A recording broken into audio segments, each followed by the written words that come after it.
guide. In the wireframe, we can see the guide links to their staff page. So we'll leave the link label to the reference entity checked. And we'll click apply and continue. Then we have tour type. Again, in the wireframe, it looks like it links to the tour type page. So we'll leave that and let's click apply. Let's scroll down. Okay, so this is looking pretty close. The order is just a little bit different though. So let's go to fields and rearrange. So we want date, tour type, days, guide, ID. So date, tour type, days, guide, ID. Let's click apply.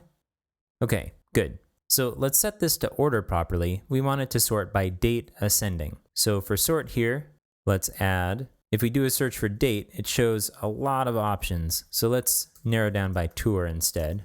And let's check date and add in configure sort criteria. Let's sort it ascending and we can leave the rest at its defaults. I'll click apply. And now we need to remove this authored on. So I'll click on it and remove. And now it should be ordered by date.